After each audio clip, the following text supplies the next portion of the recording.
Abusia ahaye Puyaka TV. Puyaka TV and I will share video. It's a way of first timer would you share Puyaka TV and you promote the subscribe. O subscriber no mere notification so send you anytime biana your video betumu no also on sabeka no ashepi. O share video ni via no comment ya for video no achire wa adwen ye hu adwen kire e for video no it does it so share video wow and the topic I da honum no yewura opimso wa kasa nana akasa Otumfoo Osei Tutu the second wa kasa nana kire se Galamsey a Puyaka ho asem no ye president Akufo-Addo or the presidency eto so se empokra no so be lose election or be fight Galamsey or say or the presidency eto so se emposo be lose election or be fight Galamsey na che se na hi asem pa Galamsey na ekoso na hi asem nanso odi ne presidency eto so nyina asem mo ani bra odi kan ye no still Galamsey den eta so koso adentia na kire se empo Chinese ni ya ye deported no Aisha one obi a ye deported no because of Galamsey ntino asaba back to the country the no ya enu tie deported no wasa bebie mu a osa ye Galamsey chese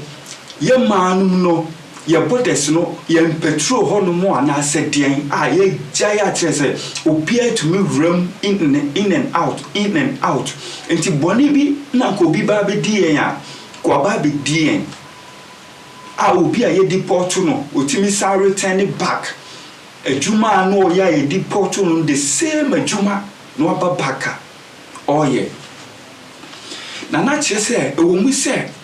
emabru ni se unemployment omuni ejuma ye unemployment ejuma ni ho a omuye enunti Galamsey ana ometu omho agusu achese omuye na se ejuma ni ho kra na eno nkire se yenkoye ejuma ebe se yensu ejuma chese ebe se yensu a ye nana no mo sanu omudi yawmfu omumfu enani nyina sei achese edi yawie ahodo ana eba yawie ahodo ana timamumfo no omo yare na chim se unemployment ni ho a na nchese yankoye Galamsey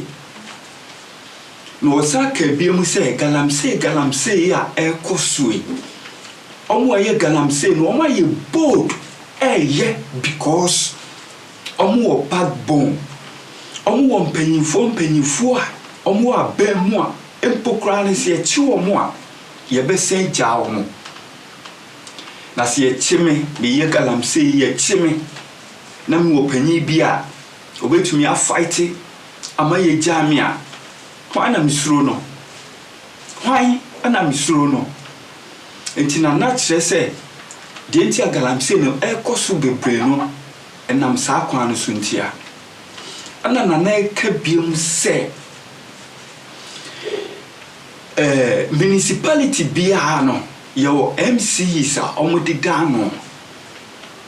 na se yo MCs a omodida samantam ya no aye Galamsey omoda no a omugina homa president na still Galamsey eda so koso na that means do oye MC awo those area omo oye MCs wo those area no omo mfata so we MC na bibi say koso na wo si wonimu a chese wo mfata so sa position no ye de be ma ho ti na chese omo ye MCE wo those areas ni nyina o senk ye yiwo medi fast kra. If you say omo represent Emma the president. If you so be a oda bibi oda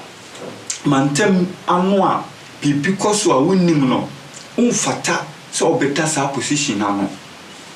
Ti o si eji omo nyina adi. Ana nana Otumfoo Osei Tutu the second esa ka biemu se ahemfo emma concession. Ahemfo emma concession. Se aha go do hanti brane betu. Aha go do ha na brane betu. Na emom no minra se wo man mu nyina no timamu mamufo no e dia hye ye president bia obeba so no timamu mamufo no dia hye ne nsa so on hwe so entutu ye bia efa ho bia no ye president ne betutu sa entutu ye na eden afa ho na nya ahemfo ene ma concession ahemfo no de omo wo ha na we di ne papers aba se ye de aha mame se mi metu gold omo wo ha na we di ne papers aba se ye de ha mame na mi metu gold wo ha